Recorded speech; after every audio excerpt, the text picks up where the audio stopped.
Okay, I had to come on before I go back out into the heat. I just watched a few videos from Honest Teacher Vibes, the inside scoop from what's going on in the public school, and I have to come on here and just talk about the elephant that's in the room. There are so many people that are anti-homeschool, and they kind of troll this channel, but I want to talk to you a little bit about inside the classroom. I taught in a classroom for a few years. I've had and still have many public school friends, and I coach public school teachers that have turned homeschool because of what's going on in the classroom. Listen clearly. A homeschool teacher and a public school teacher, that's not the issue. That's not what the problem is with education. The problem with public education is that it's run by administrators that aren't in the classroom. If you think public school is better than homeschool, I have a challenge for you. It's going to require 2 days of your life. The first one, go to your local public school and volunteer for 4th, 5th, or 6th grade for a day. Just hang out in the classroom. See if the teacher needs any assistance. Watch what she's dealing with or he's dealing with the kids. And see if you think, this is a wonderful educational environment. Bet your bottom dollar that unless you're really lucky and you win the lottery, you're going to land in a classroom that has a bunch of kids in it, and 1 to 5 of them are going to have some kind of issues. They're going to have too much energy to be trapped in a chair. They're going to have learning challenges, or they're going to have behavioral or social or emotional challenges. And you're going to watch that teacher struggle to maintain control of her classroom, his classroom, while the other groups of kids are sitting around waiting for the lesson to go on, waiting for the situation to get back under control. What you're not going to see a lot of is delighting in learning. You're not going to see a lot of falling deep into a topic and having wonderful conversation and wonderful hands-on activities. Go volunteer in your local public school. Do that.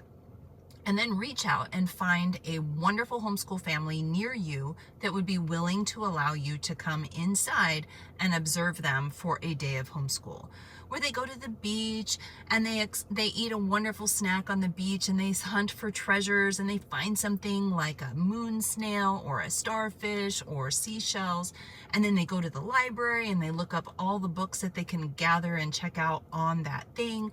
They go home, they watch documentaries on that thing, and then they do some kind of hands-on art project and some creative writing about a day in the life of the starfish.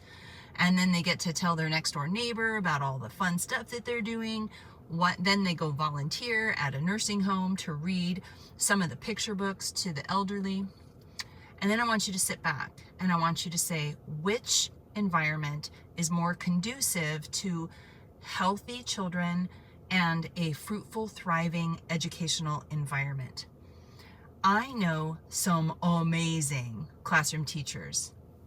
I loved teaching in a classroom, and even in my little teeny tiny classroom where I only had 7 students, I still had that one. I had that one that couldn't sit still, that couldn't leave his neighbor alone, that was always interrupting class and arguing about absolutely everything. And even though it was a tiny class, and even though it was a wonderful environment, there was still so much dead space in the day because I was dealing with behavior and the other kids were waiting. The issue with public school is not the teachers. It's not their heart. Most of them want to educate the kids. They do, but their hands are tied. They have to teach to the test. They have to push all this curriculum down the pipeline that doesn't mean anything to the kids. The kids are bored out of their brains, except that one that loves to learn. I had one of those.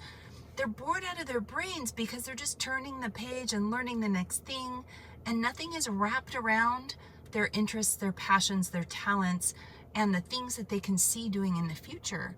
And so it's just a time filler. It's like when you get braces and they put those spacers between your teeth to make room for the brackets, and it's like it gets stuck between your teeth and it just causes you discomfort. That's what public school education is like. It's like a spacer between the time that you learn to read, and the time that you launch into your life. And the problem is that the kids that are moving through that system are losing their joy of learning. They're losing their kindness. They're losing their compassion for the world around them because they're marinating in bad attitudes and stressed out teachers that are overworked and underpaid. Hey, listen, I get it. I fully respect public school teachers. I really do. I love teaching in a classroom. Absolutely love it. I even loved the kids that were the challenges, because when other teachers would pass them to me, this is what they would say. Oh, this guy, this gal, they're going to give you a problem.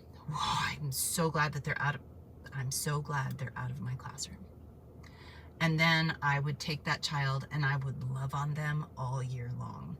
And I would invest in them and I would find ways to engage with them, because for me, it's all about falling in love with learning and not giving up on a 10-year-old, 11-year-old, 12-year-old, 13-year-old. It's when they need you the most.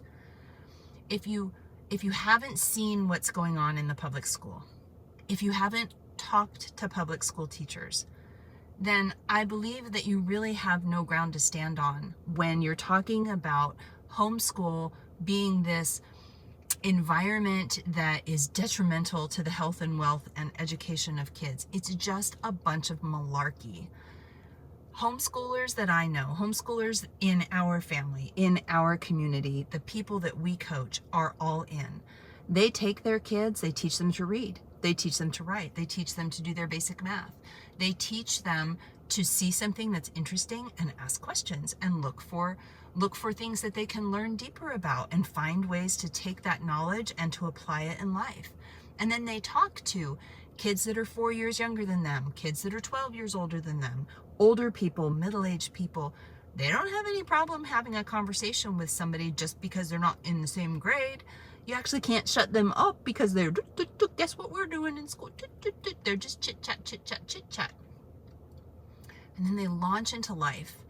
And the kids that have learned to love to learn, the kids that are organized, independent, and self-motivated, like a homeschooler is stereotypically, they get into places like college classes or work environments, and people are dumbfounded.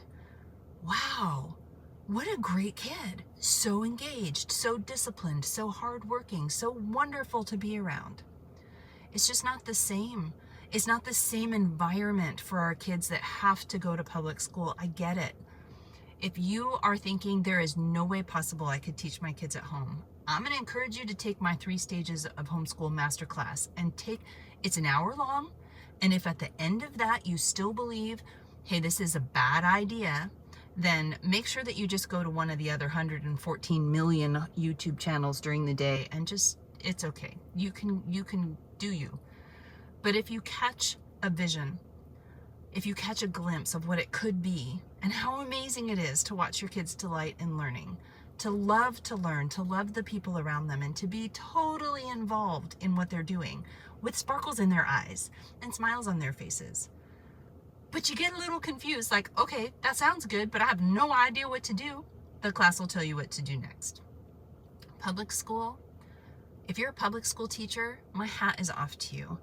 I cannot imagine how hard it is for you to want to invest into those kids, but to have your hands tied, where you have to follow curriculum that is dead to the kids, and you can't even address the behavioral issues in the classroom because there's no consequences anymore. There's no consequences. And so many parents are unplugged that they're not invested in what the kids are doing, and they don't believe you when you do tell them. I am so sorry that it's so hard for you. And I want you to know that homeschoolers like me, we see you and we respect you.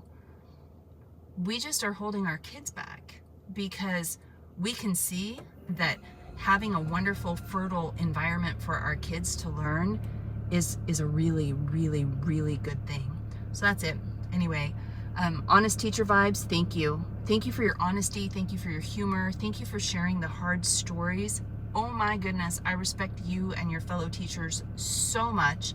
And I think that's it. So if you've ever been curious about homeschool, grab the link and take the free masterclass. And then if you have questions, you'll know what to do at the end. It's not us against them. We're all in this together. We bring our kids up the best way we know how, and we watch them thrive because they're given the opportunities and the resources that they need that fit them perfectly.